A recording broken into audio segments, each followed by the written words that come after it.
and welcome to the Second Tier Podcast. I'm Ryan Dilks, and I'm joined by the GTA 5 to my GTA 6. It's Justin Peach. Good day to you, Ryan. Oh, Justin, can you smell that? Can you smell it in the air? It's sacking season, baby.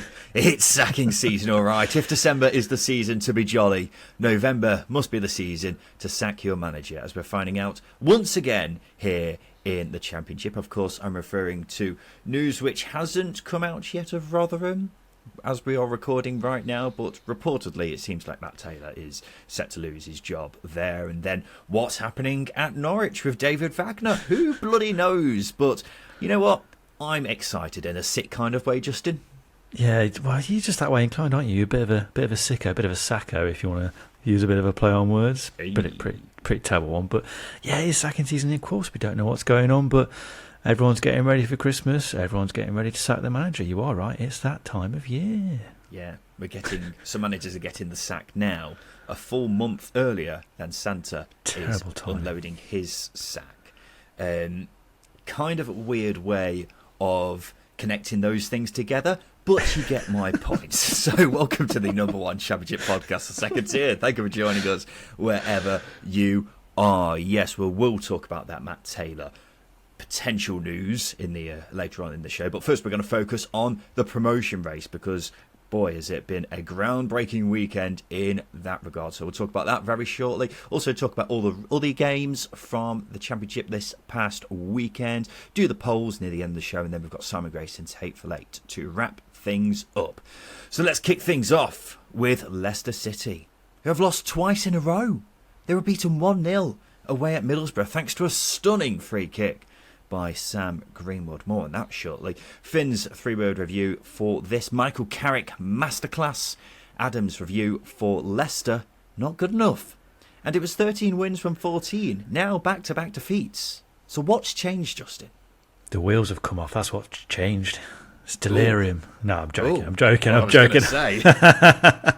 I definitely haven't put that in my notes. I just wanted to throw that statement in there.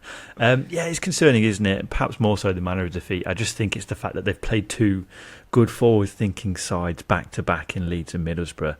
And they've sort of played a similar way, and that's really worked against Leicester in this scenario. And of course, it's a case of not taking chances, which is more so the point in this Middlesbrough game than it was Leeds last week. They didn't create too much against Leeds, but against Middlesbrough, they had two really good chances from Nacho, didn't take them, and then it was the most reckless of challenges.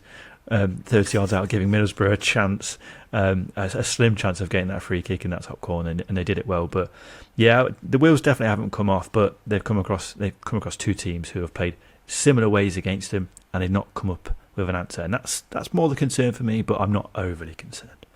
Yeah, that Hamza Chowdhury free kick. Clatter and a half. You can really argue with that one, can you? I'm not worried, personally. I think if you look at these two games in isolation, they lost to a Leeds side who were unbelievable on the day. That was Leeds in top gear. And then they lost to Middlesbrough thanks to one moment of brilliance with that Sam Greenwood free kick. They're not going to win them all. It's just not physically possible.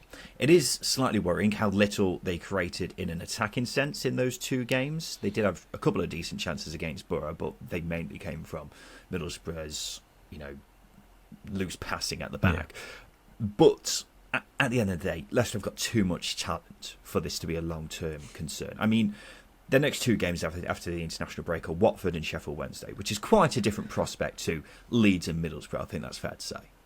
Yeah, I don't want to centre too much on the team being too good to not lose, because I don't think that's the case, because we've seen teams before come down and struggle. We saw Scott Parker's Fulham ball their way to promotion. That's possible. I just think the fact that Leicester have come up against two teams who have been so rigid and disciplined out of possession, that's what's really been the case in these two defeats. And like I said, whilst they didn't create an abundance of chances, they still had two really good chances with Iheanacho that he should have put away. He really should have put away. And it's the games against the good teams where you're not going to get an abundance of chances, and you've got to take them when they come, and they didn't. And Middlesbrough and Leeds both took theirs. That's the key thing here. But yeah, it's not a huge concern, and you got 2 weeks off now to reset and go again. And usually that works for good teams. And Maresca's, I think it was the Hull game that happened just before the international break, came back, or in and around the international break, they came back and they went again. And I think that's the key thing. You've got to reset and go, and they will do, because they're a good side coached by a good manager. Yeah, and despite losing 2 games in a row, they haven't been playing poorly, but we are still yet to see this Leicester team in top gear. There was a period just before the last international break where I looked at it and thought they were getting there, but obviously that's not happened. However, them not being in top gear yet, you can look at it in 2 different ways. You can say, well, they've not hit top gear, but they've still got a record number of points after 16 games. That shows how good this side is. Or you can say, well, maybe they've not hit top gear yet because it's not gelling as well as it could be, and the results could catch up with performances. I'm definitely on the side of the former in that respect, because even though they haven't been sensational so far in terms of performances, even though the results have been sensational, hard to differ between the two, but there is a difference in this case. I do think that this is just part of the process. We're still getting used to how Maresca wants to play, but still being incredible at the same time. So not overly concerned despite the 2 losses, I've got to say. Justin, let's talk about that Sam Greenwood free kick, because that was glorious, wasn't it? Fucking was. It was beautiful. It was absolutely spectacular. I will point out the referee dropped a clanger in not allowing the advantage as well, because you're considering how far out the free kick is and how advanced Middlesbrough got on that advantage, and the referee brought it back. I thought he dropped a bollock there, but no one's going to talk about it. Maybe he knew, Justin. Maybe he's a Sam Greenwood super fan, and that's why he gave that free kick. That definitely was a free kick, but nonetheless, it was a beautiful, beautiful hit from that far out. To hit a free kick that sweet, that hard, that high, that consistent in its trajectory into the top corner is wonderful technique. And I read that Middlesbrough have got a £1.5 million option to buy Sam Greenwood, and Kieran Scott as well and truly had Leeds' pants down with that, because that would be a snip. £1.5 million if he can keep delivering quality like that. And he's been, aside from that free kick, he's been a good asset for Borough so far this season.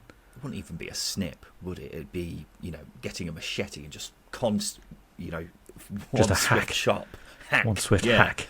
Yeah, that's what it would be. A Chowdhury hack. Yeah, I would be ripping your arm off if I was Kieran Scott of Middlesbrough in that particular scenario. I didn't know he had that in his locker, to be honest, but Michael Carrick said after the game that he had been practicing them on the training ground, and it's clearly paid off, all that practice that he's been doing. It's his 4th goal in 6 games now as well, and he is turning out to be a cracking signing, even on loan for them. If they get them permanently, then wow.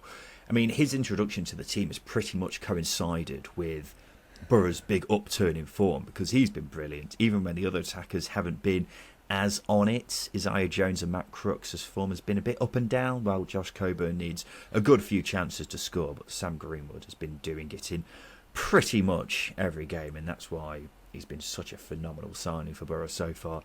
22 points from their last available 27 for Middlesbrough. They're now up to 10th, 2 points off the playoffs. Only Ipswich and Leicester have picked up more points over the last 10 game weeks than them. So how impressed have you been with Michael Carrick's big red boys, Justin? These big red boys, yeah, they've been good. They've been good. We know that they can get better, and we know that they've got quite a new squad at their feet.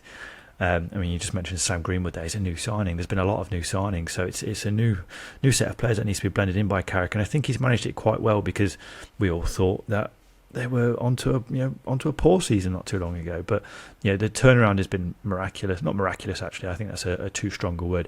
It's been efficient and it's been good, but we know that they can get better. And I think that's impressed me over the last few games is how much they have improved out of possession, because again, had large spells without the ball against Leicester. You're going to have that. They stayed disciplined, they stayed controlled, and they took their opportunities when it came in breaking forward. It was a real good performance, and I think that's the only thing you can hold against them, is they're not defensively strong enough yet, and they don't always take their chances. They did in this game. This was a beautiful microcosm of what they can be, I think. You say they haven't been strong enough defensively. They've been so much better than last season, Justin. I mean, come on. The last season they conceded 56, whereas the top 3 all conceded under 40. So that was clearly their big Achilles heel in that case. They were just essentially outscoring teams, weren't they? And, well, earlier in the season they were just not outscoring teams as freely and still conceding loads. But I think they've been a lot tighter at the back. It's 4 clean sheets in 9. during this run of form, which might not sound like much, but it's a lot better than it was last season, and the underlying data indicates they've been much tighter as well. The two centre-halves, Dale Fry, Paddy McNair, have been excellent. The two full-backs have been brilliant as well. Rav van den Berg, in particular, looks a very talented young player, and then Hayden Hackney, Johnny Howson, protecting them in front have been class as well. So that's the big plus for them this season, being much better at the back in recent times. And if they can continue to be as free-flowing in front of goal as they have been, then it's a promising season for Middlesbrough at this early stage. Well, after Leicester's loss, Ipswich have now gone joint top of the Championship after beating Swansea 3-2. Ant's three-word review for Ipswich. Hello, Premier League. Kieran's is back on track. Jason says tractor keeps on ploughing. And Willie T says the tractor has been refueled. What a goal by Jack Taylor that was. That one stayed hit, didn't it? Proper foot like a traction engine stuff. And this result gets them back on track after disappointing draws against Birmingham and Rotherham. In fact, I say back on track. I'm not sure they particularly left it, because they've now had the joint best start to a season after 16 games in Championship history. So it's still clearly not gone that wrong, has it? But let's just take a step back for a second, Justin, and acknowledge how brilliant an achievement it is that 3 of the top 4 teams in the Championship are newly relegated sides with gigantic budgets compared to the rest of the league. And then sat right in amongst them is a newly promoted side who don't have the biggest of budgets with just as many points as any of them. It's absolutely ridiculous. I think this is why you need to praise Ipswich when you can, because this doesn't happen very often. It really doesn't. When you've got teams coming down from the Premier League benefiting from parachute payments and their Premier League players and all of the razzmatazz that comes with the top flight, it's quite easy. You lose it you lose the Championship teams in amongst all of that, sparkly glamour. So a team like Ipswich, who have come up from League One, who are now mixing it with the big boys and mixing it very, very comfortably, is absolutely massive. And I know people will say, "Oh, you go on about Ipswich all the time." Well, it's because they are setting a trend that we're not used to seeing at this level. How often do we get a team coming from League One and into the Championship and dominating as comfortably as they have been doing? No. There are things that they need to be better at, not conceding as many goals as one, but we mentioned that in midweek. But they're a side that are forward-thinking. They play to their strengths, and Kieran McCanna's doing it with a budget that is a fraction of what the teams that are around him are operating at. Exactly, Justin. And I think you're right. I imagine there might be a small percentage of our listeners who think we're overpraising them.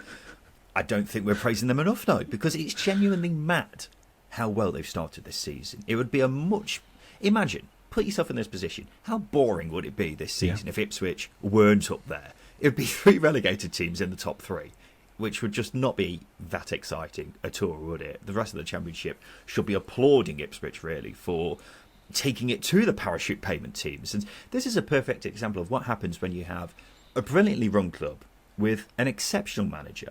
And other clubs should be looking at Ipswich and be saying, what are they doing that we're not?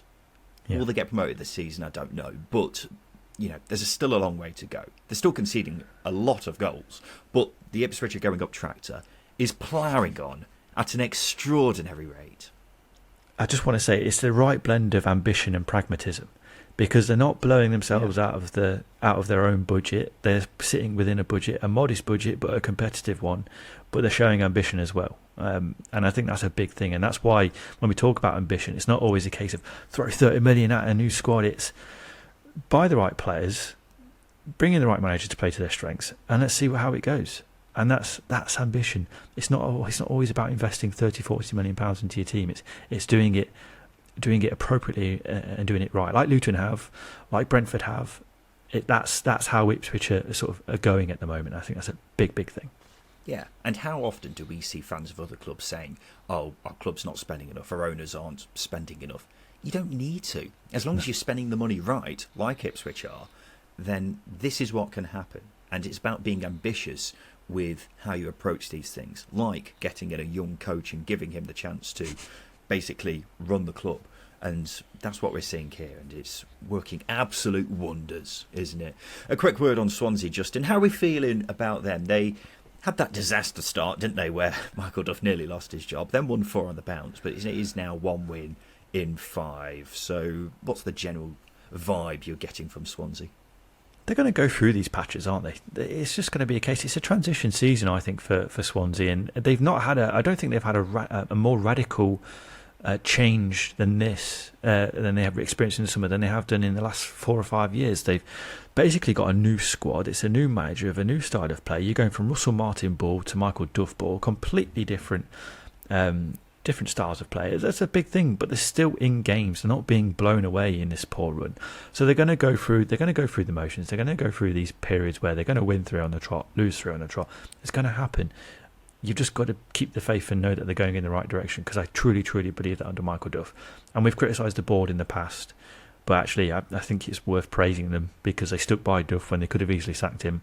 They've invested money into the squad. Yeah, it's a thumbs up from me so far. Obviously, if it continues, then we can be concerned, and if performances are still poor, we can be. But for me, I'm content. I'm all right with it. I don't think performances have even been that poor, Justin, because No, he's okay. 1 win in 5, but 2 of the losses in that time came against Ipswich and Leicester, which isn't anything to be disappointed about, judging on how those two teams have started the season. I mean, injuries haven't helped recently either, but I mean, I look at this Swansea team and I like it. There's a lot of young talent in this side. I've been very impressed with Josh Key and Bashir Humphreys at the back. Charlie Patino's a highly rated young player. Josh Tymon's someone I think is quite underrated, and then you've got some experience like Jamal Lowe, Matt Grimes, who are just very proven players at this level. They might be a bit weak going forwards, but overall, I like the look of this squad. Michael Duff is a good manager. I think the top 6 is probably unlikely for them this season, but I could quite feasibly see them beating 10th place from last season, because all the ingredients are here for that kind of season. Everything just gets a big thumbs up from me at Swansea. It's not possibly going to steal the headlines this season, but it's certainly going in the right direction, and it could have gone all cataclysmically wrong after the summer that they had, but it's not, and that's a very good thing. Let's go back to the promotion race, Justin, and talk about Leeds, who made it 6 wins from 7 after beating Plymouth 2-1. Joe's 3-word review for Leeds: closing the gap. I mean, technically they're not, because they've not gained any... Yes, but no. Yeah. I get the point, Joe, but you're technically not, gaining any ground on Ipswich, who were the team who are next up for you. But you see my point. A comfortable first half for Leeds before a bit of a nervy second half. I don't think they were great here, but they still got the result, and that's the main thing, isn't it? Because that's the thing that will see them catch up with the likes of Leicester and Ipswich, still getting wins even when they're not playing at their best.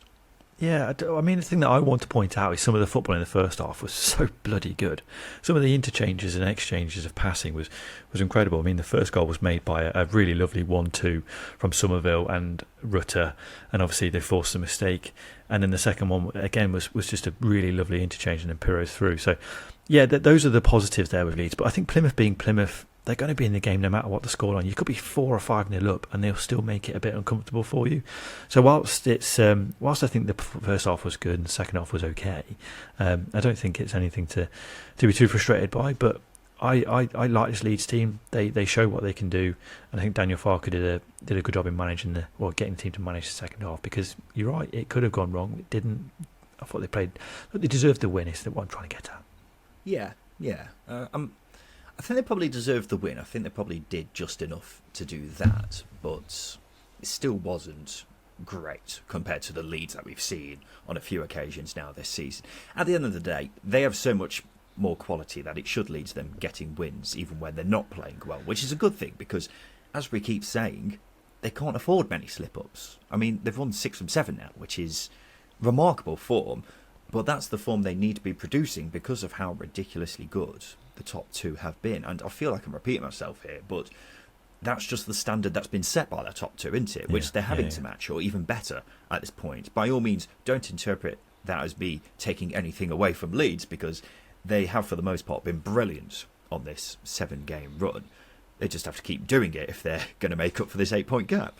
It's a difficult thing to do in the Championship. We all know that, and I think this game shows you that if you do take your foot off the gas, if you do get a little bit complacent, then teams are gonna get their tails up, and they're going to make it uncomfortable for you, like Plymouth did. And I think that's just a reminder going into the next game. So I think rather than say they didn't play well, I think Daniel Farke will probably take more out of that second half than he did the first half, because he knows what Leeds are capable of. We all know what Leeds are capable of. That was the first half. Now we know what they're also capable of if they don't set the standards high. And like you said, they need to set their standards high if they're going to keep closing that gap between them and the top two. Tom's 3-word review for Plymouth: impress, lose, repeat. And I think Tom has hit the nail right on the head there, hasn't he? I'm losing count of the number of times I've seen Plymouth play well and not get a good result. It's quite a frustrating trend that has massively developed this season, Justin. Well, it's like that lad who was wearing chinos who got abused for it, isn't it? In the crowd, he thinks he looks good. He looks good. I like chinos, but he's getting the rip taken out of him from Leeds fans, and it's going to leave you going away. Yes. What? No, no chinos at football. Come on, not for me, Ryan. Come on now. It's very much a jeans kind of sport, I think. Black pair of jeans. Maybe rugby and cricket's more chino, and maybe football's more jeans. But I think chinos, you've got to. Carlos Corberán wore chinos. He's a Bielsa disciple. I just think that chinos needs to be more respected. No, Corberán can get away with it because he rocked it. He owned that look when he was. Is he still doing it now? I'm not sure he is necessarily doing it now. But it might be a darker chino. When you're going to Leeds away and you're on the front row and your team's losing 2-0, I suppose. I think you can expect to get some sort of stick on that front. So what you're trying to say is, if you're going to wear chinos, wear it to the right game and sit in the right place. It's just too much of a risk, isn't it? But my point being is that he is right. Plymouth are going to play well. They are going to do well, and they are going to come up against it, and they are going to get punished because they show naivety at times. I mentioned the Dan James goal as a perfect example. Leeds sliced through them. Plymouth defender should have cleared it, didn't, got punished. You don't get punished for moments like that in League One all the time. You do in the Championship, and that's the thing. So you got to make sure you're more streetwise, and streetwise means not giving those chances away, not wearing chinos to Leeds away. Exactly, very valid point there. I do think, in all honesty, I do think that is a very valid point. When you are in League One and you make those kind of mistakes, it might not necessarily get punished. When you're coming up against Crescencio Somerville, Jorginho Ruta, Joel Pirro, players who possibly should be in the Premier League, then that's when you're going to get exposed for those kind of mistakes. They are going forwards in attack. They're incredible going forwards in attack, aren't they? They've got so much talent in attack, and it's defensively where they have been really poor. And I admire the way they approach games. It's obviously the reason why they're not picking up as many points as they should be, though. And I do think it is a game management thing. I think it's something Steven Schumacher needs to work on. He is a young manager. We shouldn't forget that. And I think that does count for something in this case. And he'll be quite clearly learning a lot from his team after this first 16 games. I don't think they'll go down. In fact, I'm certain they won't go down. I think they're just too good to be in serious danger of actually getting relegated. Results could and should be a lot better, though. And first and foremost, that's got to be, tightening up at the back has got to be the first thing they've got to do in that respect, isn't it? Southampton have now gone 8 league games unbeaten for the first time in 8 years after beating West Brom 2-1. SCFC Dan's 3-word review: played awful, won. Which I think is another very good summary. It was a great win for Southampton against a very tough West Brom side who have been flying recently. They weren't at their best, though, but similarly to Leeds, if they want to catch the top two, they need games like this, don't they, where they don't play brilliantly but still pick up 3 points. Well, if this game was in mid-September, West Brom would have won that 3-4-1. So you've got to talk about the character and the ability to grind things out now. It's such a stark change, and I mentioned it before. And when you consider that West Brom have been really good form lately, 3 clean sheets in 4 going into the game, 1-3 on the bounce.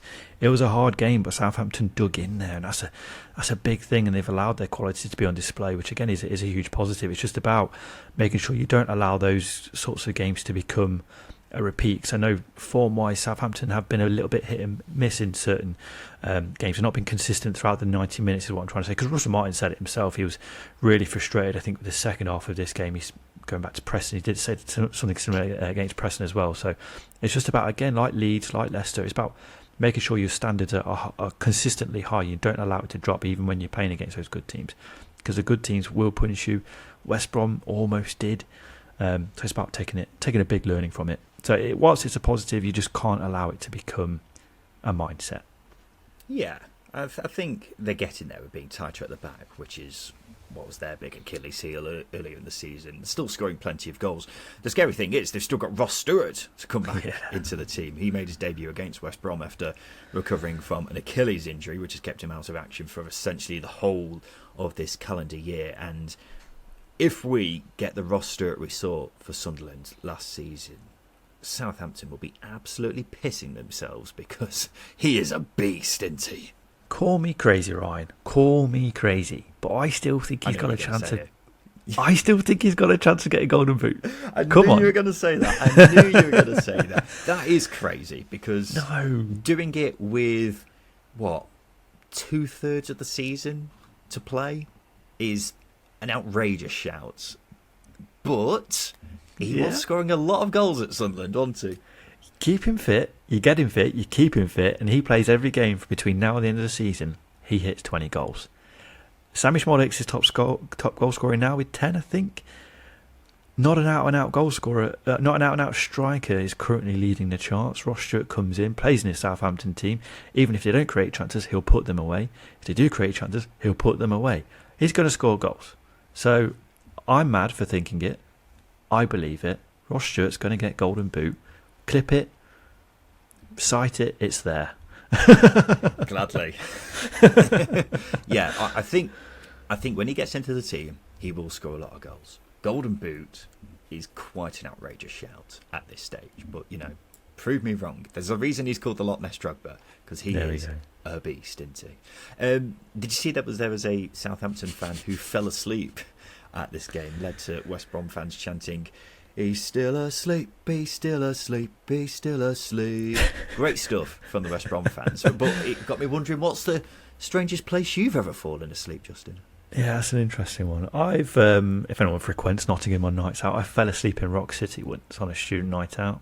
Not sure if I was genuinely tired or fairly inebriated. I can't quite remember. You, on the other hand, you're worse. You're quite bad. You fall asleep anywhere. You went missing for about 8 hours on one night out. You went to sleep in the wrong apartment. I don't know if you remember that. I forgot about that. You went missing. We tracked Nottingham for you for about 7 or 8 hours. It was a long time you were out for.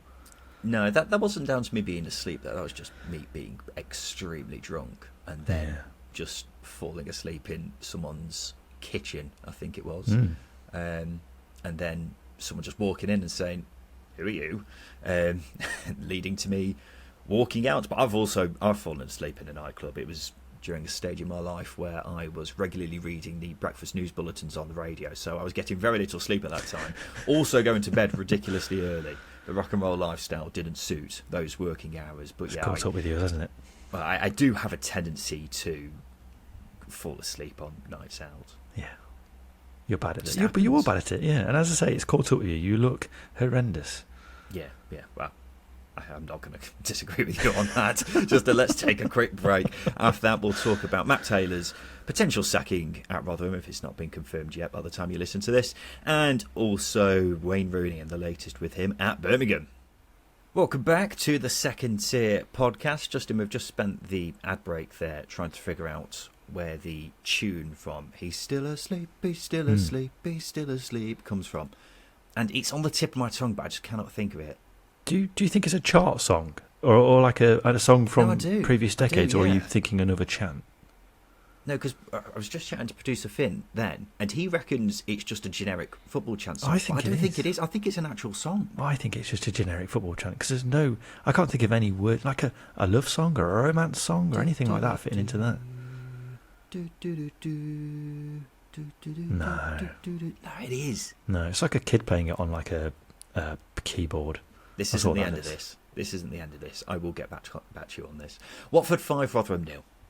It's the result, which has reportedly led to Matt Taylor's sacking as Rotherham manager. The Daily Mail say he's been dismissed after just 2 wins from 12 games this season. Now, at the time of recording, hasn't been confirmed yet by Rotherham, but it looks like it is the end of the Matt Taylor era at the New York Stadium.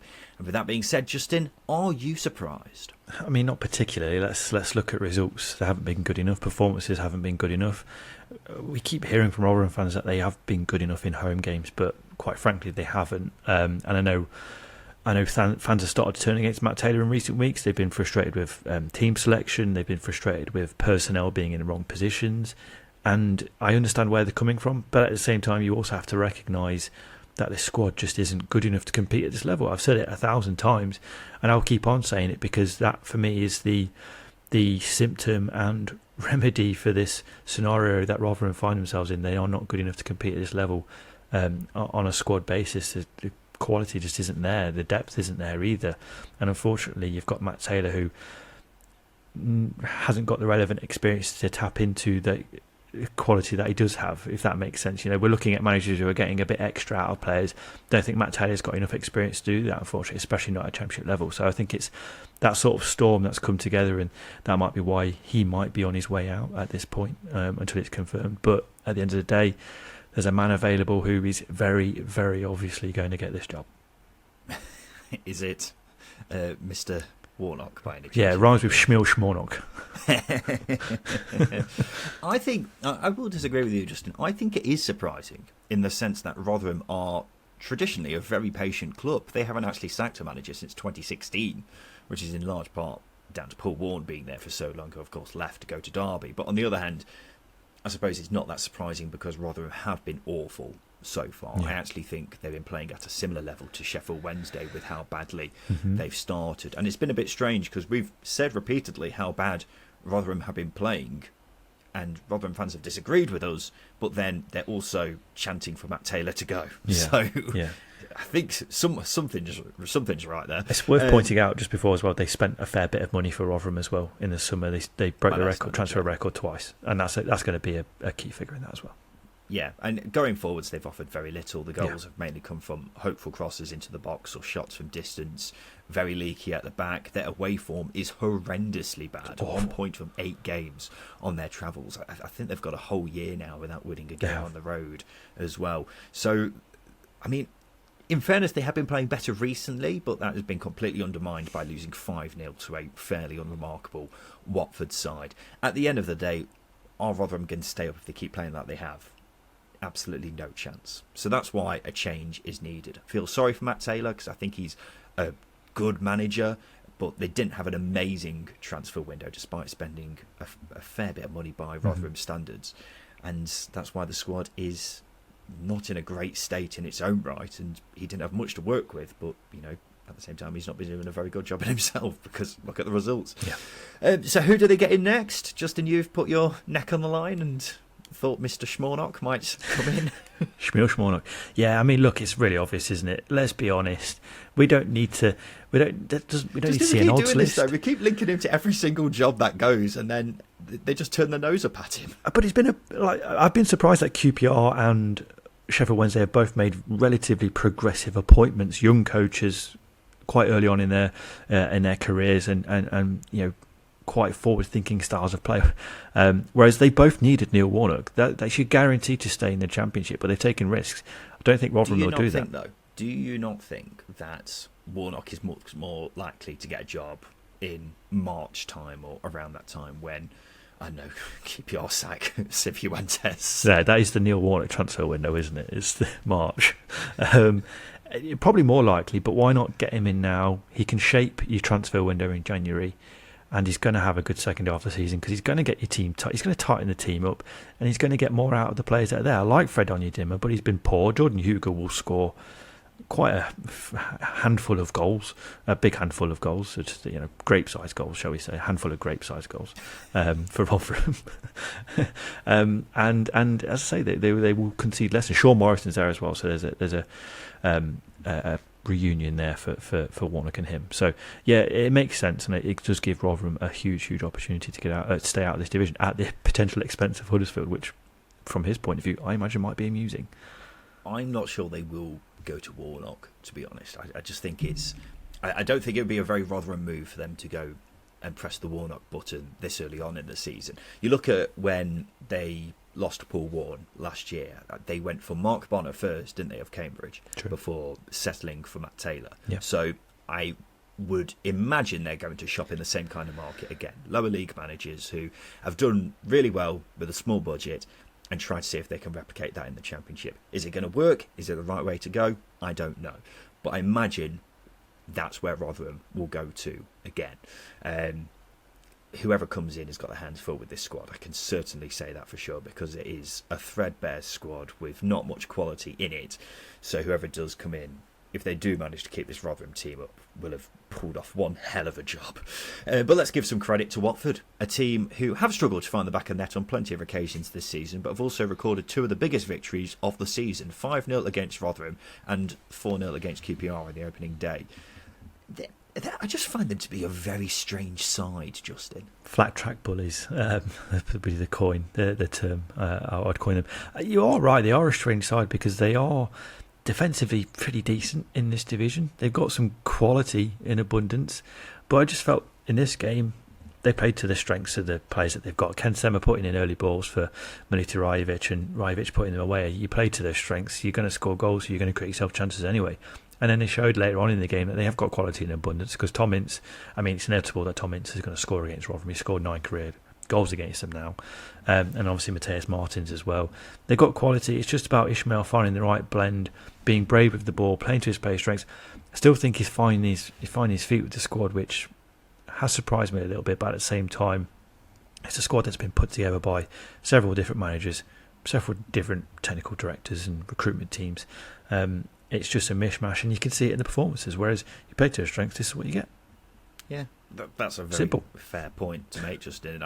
I just find them curious because you've got a striker like Mileta Rajovic who only completed 3 passes despite being on the pitch for 86 minutes, but also scored 2 goals. Yeah. And then you've got Ken Sema, who's the kind of guy who can go several games looking very ordinary, but then all of a sudden look like prime Ryan Giggs. I just honestly don't know what to make of them anymore. They're unbeaten in 6, but it doesn't feel like they're playing well. And the club's a bit of a mess on the pitch, as we saw with the whole Ben Manga situation and giving Ishmael a contract after 11 points or what have you. But at the same time, they're not capitulating. I just can't make head nor tail of them. What I can say is they have got some very talented players. Wesley Hoyt and Ryan Porteous, for me, one of the best centre-back pairings in the division. Ryan Andrews is an excellent young full-back. Jake Livermore's been brilliant since coming in for Watford. There's a lot of good in this Watford team. Don't let that take away from the fact, though, that they're probably the strangest team in the Championship this season, because I just cannot make sense to them, because I just cannot work out if they're any good. Impossible to analyse is basically the best way of describing them. They're impossible to analyse. Where are they? They really, really are. Wayne Rooney's Birmingham have now picked up just 1 point in his first 5 games in charge. The latest defeat coming away at Sunderland, 3-1. It finished. When he was appointed, I did say there was a strong chance he could lose his first 5 games. Well, he's proved me wrong, because he's lost his first 4 and drawn 1. So, in my face. But it's not been an ideal start, has it, Justin? Despite proving me wrong. I mean, you're going to take something from it. It's going to be that, because you're a smug little so-and-so, and that's a nice thing to take away. If anyone wants to tell Wayne Rooney, then tell him that. But for the most part, for 90% of it, you are correct. He has had a really tough run of fixtures, which makes the appointment timing even more bizarre from Gary Cook, because that's the finger I'm pointing at, is Gary Cook, the CEO. But in this game alone, we just saw more of the same that we saw in the first couple of games from Wayne Rooney, where they were completely out of it. Didn't really see much organisation in defensive setup. Joe Bellingham's goal proved that, and he nearly scored again doing the same thing. I think it was the second goal where it was a deep crossing by Patrick Roberts. No one's gone near him. There's just so much disorganisation, and that's just single moments, whereas actually collectively, performance-wise, they're just not competing enough. Just not competing enough. I think that's the key thing. And he's mentioned team fitness. Was the team fitter under John Eustace, or were they not as fit under John Eustace? But they were getting more results. It's just some interesting things coming out of Wayne Rooney, and I mean, we've said it all before with Wayne Rooney in Birmingham. It's not quite fitting yet, and it's not going to quite fit yet for a while, which makes the appointment timing just bizarre. in fairness to Rooney, it has been an incredibly tough start, hasn't it? Middlesbrough, Hull, Southampton, Ipswich and Sunderland. That's a really tough first 5 games. So while you will get football banter accounts on Twitter or X saying, lol, they've dropped from 5th to 18th since Rooney's come in, there is context that needs to be added here. However, at the same time, it is fair to point out that they've been second best in just about each game. And also for Blues fans to ask, well, how many points will John Eustace have got here? Probably more than just one, wouldn't he? Mm-hmm. I mean, the good news for him is the fixtures are a lot kinder after this international break. They've got Sheffield Wednesday at home. Blackburn away is quite a tricky one, but then it's Rotherham at home, which is a bit of a gimme based on their away form, and then Coventry away, who just can't score. So if Birmingham are still struggling after that, then it's time to panic. Right now, I'd just say it's been disappointing. We've not really seen no fear football at all, and they've been largely second best in each game. It's got to be better, hasn't it, for the Rooney excitement to finally arrive from when his appointment was made, which I think the Birmingham hierarchy were expecting, but based off what we've seen, it's just not happened. Sunderland back in the top 6 after this result. They're a comfortable win, and they did it despite Jack Clarke having a bit of an off day by his usual excellent standards. It was a bit of a dreams come true afternoon for Dan Neil in midfield, who was captaining the side for the first time, 21 years old, born in South Shields, grew up as a Sunderland fan. There's a brilliant picture that I think we tweeted earlier on in the week of him as a kid supporting Sunderland at Wembley for what I assume is the 2014 League Cup final. And here he was leading the team out for this game. He's an excellent player, isn't he, Justin? Living the dream of thousands of young Sunderland fans. Yeah, he is. It's every. I mean, it's a cliche to say it, but everyone dreams of it. I mean, I'd have loved to have captained Derby at some point, but just maybe not right now. Not right now, no. Well, no, I wouldn't sell my soul for it at the moment. But it's massive, and to do it as such a good midfielder that he is as well. He's not a gimme. It's not because he's a homegrown talent. He's genuinely a very, very gifted footballer. And I think, was it last season? It must have been last season because Sunderland came back into the Championship. I predicted him to play in the England squad at some point, and I do believe that at some point he will get his opportunity, whether he's at Sunderland or elsewhere, because we've seen late bloomers all the time get their chances, and he's got the chance to follow in the footsteps of other ex-academy players from Sunderland getting into the England setup. It's a good academy at Sunderland, one that goes under the radar quite significantly, but Dan Neil's just another example of the good work they do up there. Chris Riggs coming through as well, we've got to point him out. Yeah, I'm a big fan of Dan Neil's. He's brilliant at playing the ball around, but this season he's been running with it a bit more as well, and it's just been a lot more direct. Pretty remarkable, really, that you have a midfield like Sunderland's, which dominates games as much as them, despite usually being made up of two 21-year-olds and an 18-year-old. But a hell of a lot of young talent at Sunderland. Dan Neil is right up there amongst the best. Norwich won for just the second time in 11 games by beating Cardiff 3-2. A big result for David Wagner after Norwich's recent form. But has it come too little, too late? Because, of course, this weekend has finally seen Norwich change sporting director. Ben Napper is joining the club this week after holding several roles at Arsenal. So put yourself in the shoes of Ben Napper, Justin. After this result, do you or don't you sack David Wagner? It's like a game show. Do you or don't you? Yes, I sack him. Unfortunately, I like David Wagner. He comes across as a really nice guy, really nice, genuine human being. And it's not, I don't think it's anything to do with him. I just think the club needs a reset, a significant reset, a major reset. Top to tail, change the colours of the walls in the training grounds and the stadiums. It needs a complete reset. Stuart Webber's going, Ben Napper's coming in, go again.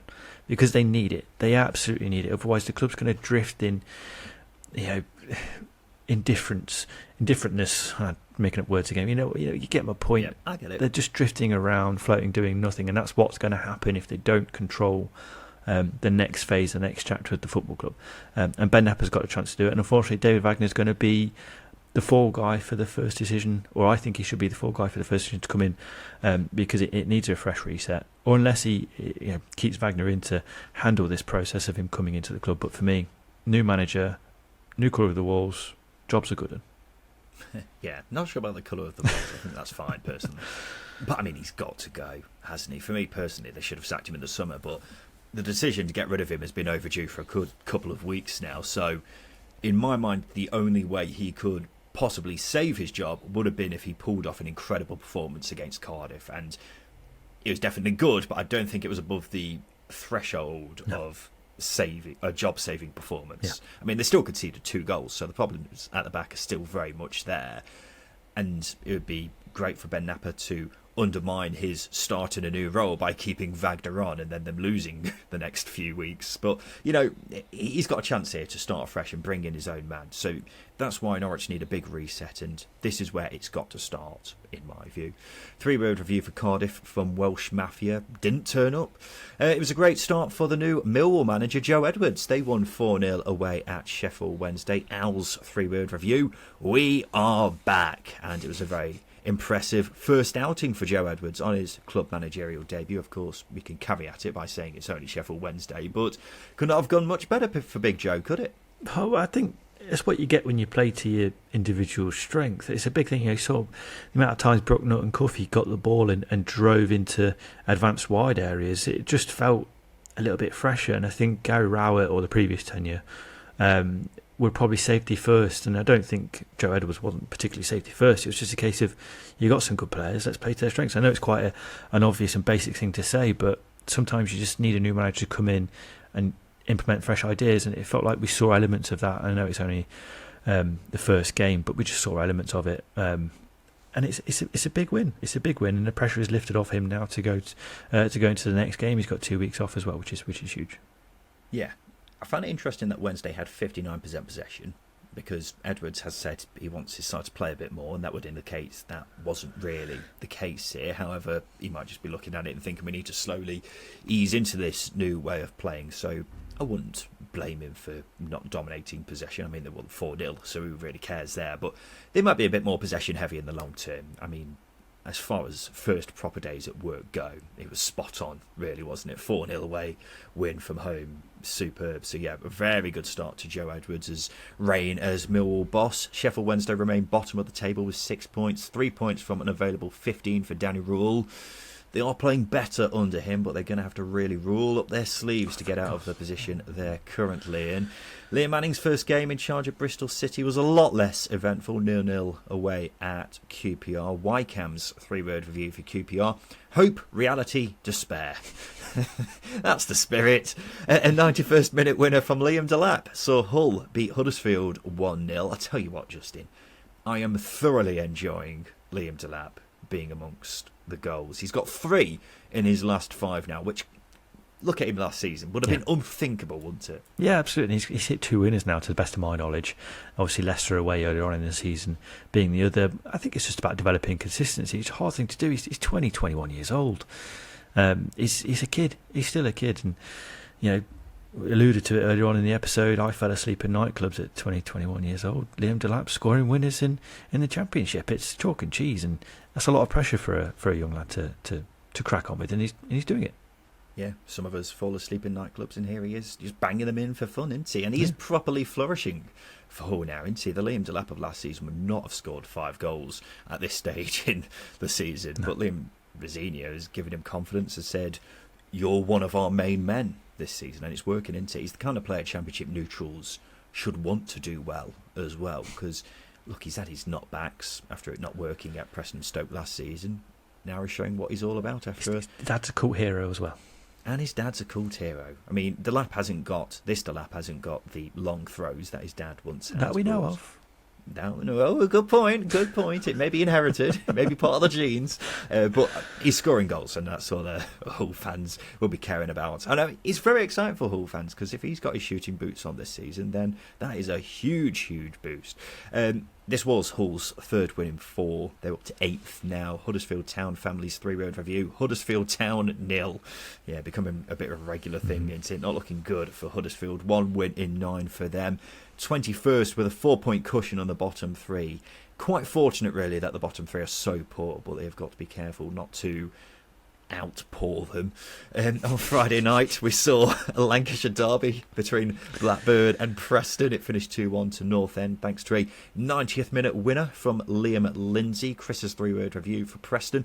Derby Day delight, and back-to-back wins for Preston now, Justin. They had gone 7 games without a win prior to this. Alan Brown has now got 2 goals in 2 games, and I tell you what, he has been playing out of his skin recently, and he's been a stalwart for Preston over the years, hasn't he? Could we even go as far to say a Preston legend? Ooh. I mean, what makes you a legend at a football club? Do you have to achieve something, or do you just have to be consistent for a long period of time? It's very hard to, He's definitely been consistent for a long period of time. Well, okay. I can definitely say that. Whether he's up alongside the likes of Tom Finney, I'm not too sure. But he's a modern day legend, I suppose. Modern day legend, yeah, we'll go with that. Especially, I mean, his touch for that goal was just outstanding. So if he can continue to do that, then absolutely throw the legend status at him. But he has been playing well. I mean, I criticised him a lot last season, which is, he didn't really impress me. But this season he has been much better, and I think the form that Preston are now going into is a big thing for them, because there were but there were questions of potentially sacking Ryan Lowe from some supporters, which just blew my mind. Yeah, blew my mind as well. But I think Alan Brown, he's out of contract at the end of this season, but he's someone who they should definitely be looking to stick around. He'll go to Stoke. Just because he's been Mr. Preston over the past few years and just continues to be playing at such a high level for them. And the final game of the weekend, Coventry v Stoke, also ended goalless. Quite unbelievable how bad Coventry have been at putting the ball in the back of the net recently. This was the 4th game in 5 where they failed to score. And creating chances hasn't been a problem. They just can't put them away, despite spending so much money on strikers in the summer. Now it's time for the polls. This is the part of the show where we give the listeners 3 questions on Twitter, because we want to get their thoughts and everything to do with the Championship. So the first question we asked was this: who's going to finish second this season? Ipswich, Leeds, Leicester, Southampton? Leeds. It's interesting, isn't it? Because Leeds fans there have had to decide between voting for themselves to finish second or whether they think they're going to finish top of the pile. But it's not split the vote at all. 52% of people said Leeds, 26% said Ipswich, 11% for Leicester and Southampton. Should David Wagner still be sacked by Norwich despite winning this weekend? Yes or no? I already said yes. He should be a martyr for a new regime. We've had an EU referendum result, ladies and gentlemen. 51% said no, 49% said yes. Recency bias, it's a thing. And finally, do you like Greggs? Yes, no, meh. Nah, hate Greggs. I generally hate Greggs. I hate it. Yeah.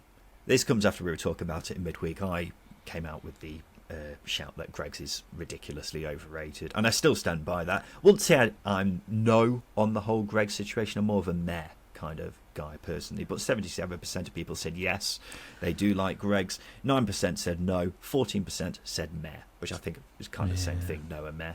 Nothing with flavour in their repertoire from my point of view, and I think that's the key thing for me. Just pastry bland food and meat. That's all it is. Now it's time for this. Hi, Simon, Grayson here.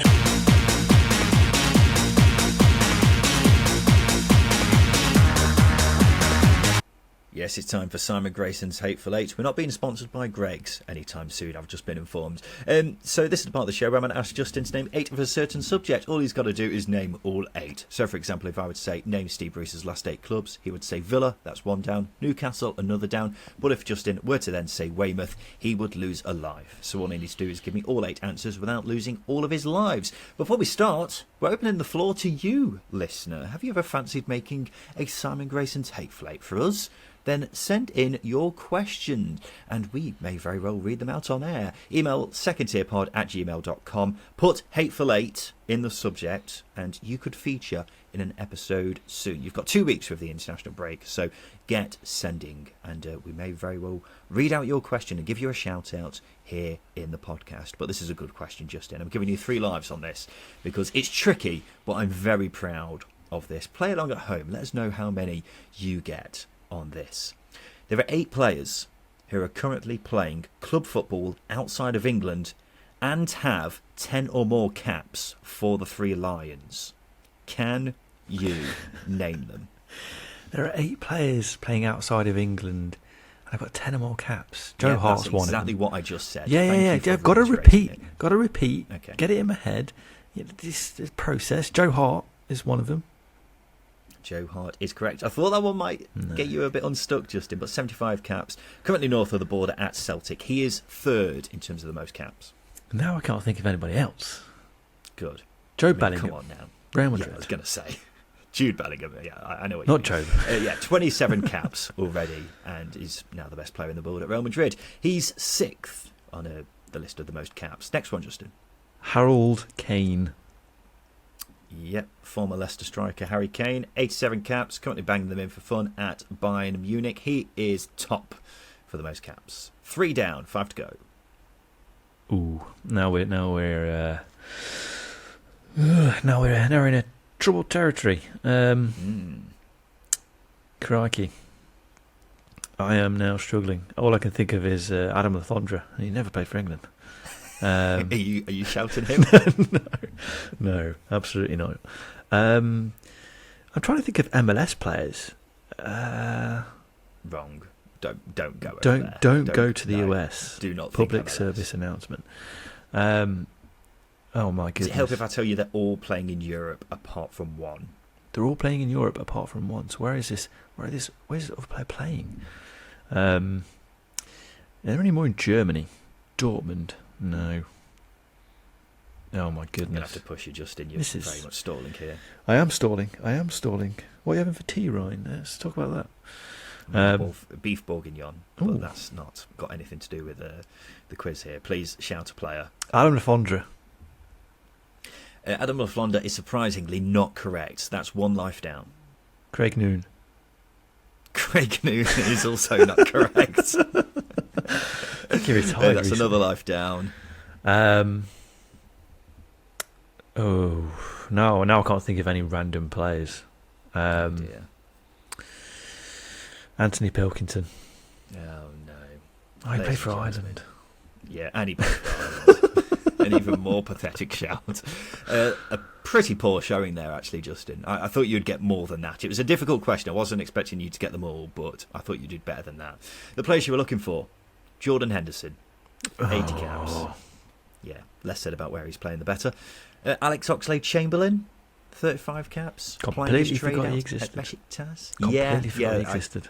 would not blame you for not getting that one. Chris Smalling, 31 caps. Yeah, over at Roma. Tammy Abraham. Yeah, Roma as well. Got 11 caps, surprisingly, which I was a bit caught off guard by. And the final one was Ruben Loftus-Cheek, 10 caps, doing very well over at AC Milan. That's annoying because I cover Serie A football quite a lot, and I've covered AC Milan quite a lot. Oh dear. Yeah, that's frustrating. I apologise, but Craig Noon got a shout. Anthony Pilkington got a shout. Yeah. I mean, Adam Lafondra, I thought you were close with that, but as far as I'm aware, he's got no caps for England. So, Should have, though. You know, he should have, yeah. Get him off the bench. Get him in the squad for next summer. There we go, ladies and gentlemen. This has been the Second Tier Podcast, and we'll be back again on Thursday, where we'll be doing a Second Tier Meet. Who is it, you may ask? Well, you'll have to find out on Thursday. But as always, if you won't mind giving us a 5-star review on whichever podcast platform you're listening to us on, it helps us go a long way to growing as a podcast, and we'll be eternally grateful for that. So we look forward to speaking to you again on Thursday to keep you entertained during this long, lonely international break. This has been the Second Tier Podcast. I've been Ryan Dilks. I've been Justin Peach. And a big thank you for listening.